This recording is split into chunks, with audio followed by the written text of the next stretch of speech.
Right, so there are two ways to publish your Roblox games on Roblox. This can be done either by your profile or your Roblox group if you have one. Today we are going to be comparing the pros and cons of both, and hopefully this video can help some developers out there. In fact, if you are a developer, let me know down below and let me know the game you've developed. I might end up checking it out. I wouldn't mind checking it out. Or hopefully it just gives you some information if you're not a developer that you don't really know. Also, at the end of the video, I'll be checking out the top 10 most popular games right now as of the time of recording, and seeing if the most popular games right now are mostly published of groups or on a profile, just to have that more comparison aspect to it.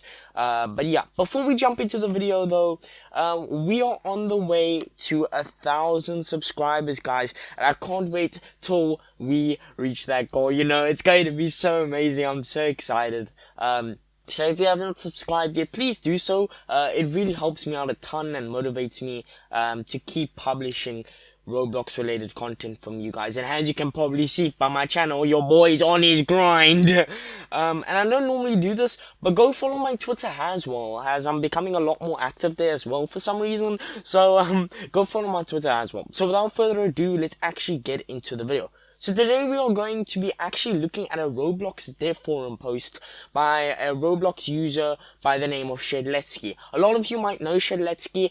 He's basically a Roblox legend in the community. Many of you might know him from the ban hammer meme that was going around quite a while ago.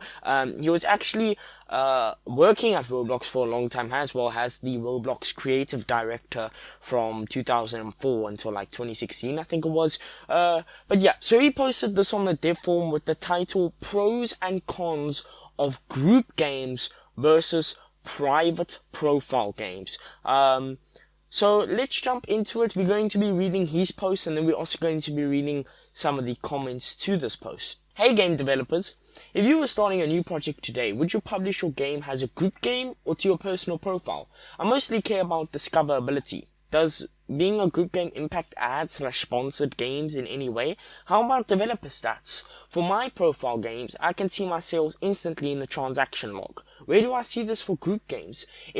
Is it standard to pay other devs with group funds if they make levels/animations for you, or has the community moved to using cash for this? It used to be that several of the more arcane Roblox platform features didn't work for group games, but I assume this has been fixed by now. What are the pros and cons of each?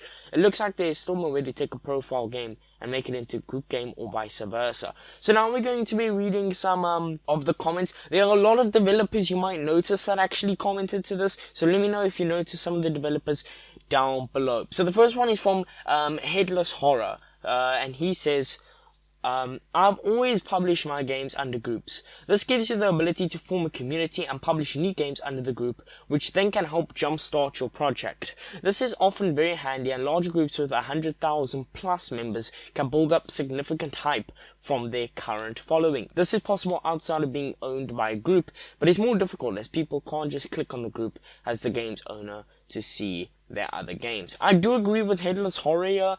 I also feel like you can take and I'm kind of pointing towards profile here as well. If you are working by yourself and you're forming a personality behind your games, I feel like going for the private profile thing would not be a bad idea. However, if you're forming a group, more of a professional studio where you're mostly working with other people as well, it's probably way better, like 10,000 times better, to do it on an actual Roblox group. So the next is from, I'm not even going to try to say this person's name, I'm sorry.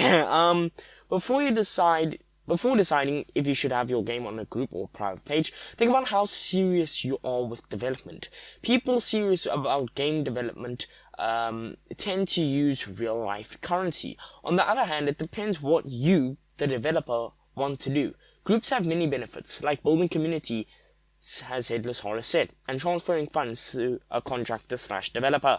From a player's perspective, I've never thought about the game being in a group or player owned. I just want to play it, unless I like the game and join the group. Well, this is another thing, okay? If you see a Roblox game, you can't tell, if it was made by a group or a single person, and this is obviously provided that you don't know who created the game or you haven't played the game before. You don't know. Okay, I actually saw, I'm gonna relate this to YouTube real quick, but I saw a video that was like, people, don't know, because they judge you off a video, right? Like a video thumbnail and a video title. I might get into this about like how to be a Roblox YouTuber. If you guys want to see that, let me know down below. I know I'm going a bit off topic, but it is a bit more relatable to me. Maybe it will be a bit more relatable to you as well. So people said, this person specifically said to me, people do not know how much subscribers you have when they click that video. They will only see the subscribers you have when they are actually watching your video. So it doesn't matter that I'm a smaller YouTuber compared to other bigger YouTubers. If people click my videos, then it doesn't matter. They won't know how many subscribers I have. You get me? I know it was a bit off topic because this is about game development. I'm talking about YouTube, but it's a bit more relatable to me. And I was just making a comparison. Because this is a comparison video, boys. I'm sad. The next one is by Lolorus, who created, I forgot what game this person created. I'm sorry, guys. I'm really sorry. If you're going to develop games while being highly reliant on collaboration, then choose group games. Artists don't grow on trees, and you'll end up paying them the way they want to receive it. Robux is often instantly valuable to a majority of users, even those who are not planning to cash out. Other payment platforms will often take commissions for your payouts. Secondly, you want to make your teammates belong in your studio. Having developer ranks under development groups gives prestige. In my opinion, benefits in collaboration outweigh minimal gains in advertising a lot. No amount of advertising investments will sell a crappy game. It's more of a way of thinking than a rule at this point, I guess. I don't think other types of benefits/drawbacks have been or even could be adequately researched, not by the developer community. I agree with that. Obviously, if you are working in a team, the obvious option is to go for group games, as I said earlier. You want to make the people you're working with feel like they are on at least an equal level to you. And I'm pretty sure if you weren't the group, because I don't know who's really watching this right now, I'm pretty sure if you weren't the group project leader and you feel so like you're not gonna feel motivated to build that game, are you? So it's a good comparison there made by Lolorus. I hope I said that right. So the next one, and this is gonna be the last one for now, because I want to move on with the second part of the video. So this is from Mad Attack, who's a top contributor in the DevForum, and he said, never publish on your own profile, as if it turns out you need to hire/work with someone later. It's a disaster. You can't split revenue, and private place team create is borderline unsupported.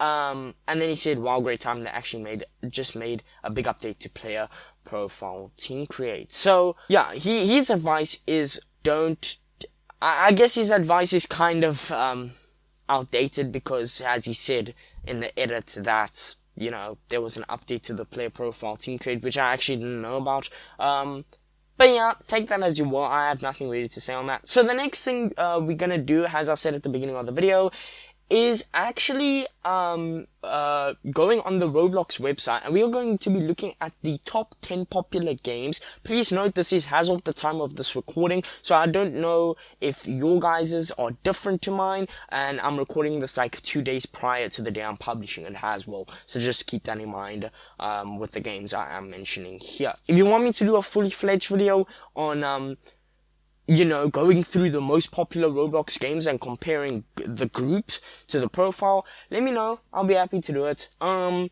seeing how much group games, we're going to be seeing how much group games there are and how much profile games there are in the top 10 most popular games at the time of this recording. So first up, we have Adopt Me. Adopt Me was developed in a group.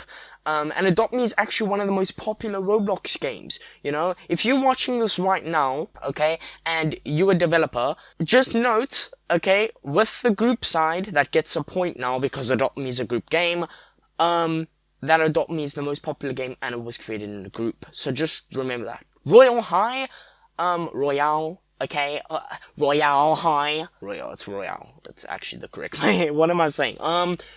Profile game. Okay, so now it's 1-1. So it's not impossible. Just remember, it's not impossible to work solely on a game.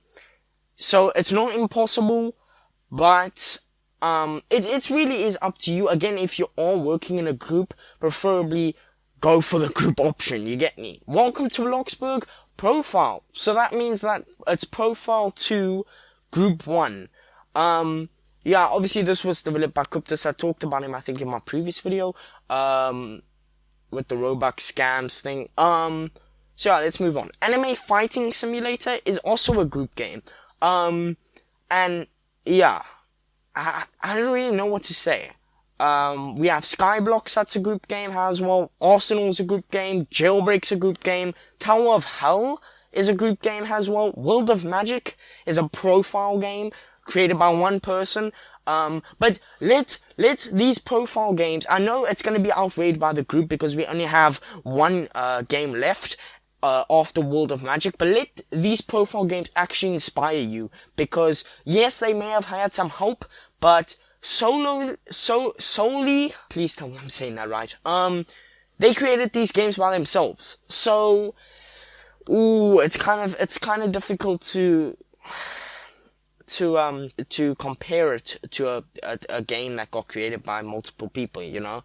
And then finally we have Strucid, which is also the group game. So as you can see, the group has the majority of the top 10 most popular games, by 7-3. But don't let that get you down, okay?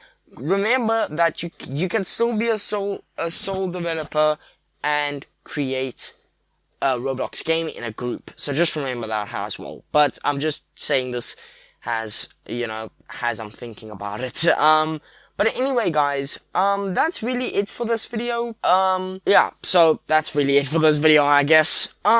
If you guys are watching this because of the group feature, like the group category, realistically, next week, Tuesday, I'm actually going to be making a video on the best way to grow your Roblox group. So you guys are going to want to subscribe if you guys want to be notified for that. It will be coming out on Tuesday next week as of the time of recording. So yeah, you guys don't want to miss that video. That video is going to be filled with valuable information. So yeah, guys, that's really it. Don't forget to subscribe. Of course, road to 1K. We are almost there, guys. We're gonna keep pushing. I'm gonna keep publishing videos for you guys, you know, and yeah, again, don't forget to follow my Twitter either. My Twitter is becoming more and more useful. So yeah, thank you guys so much for watching, and I'll see you in the next video, I guess. Yes, I will. Lol.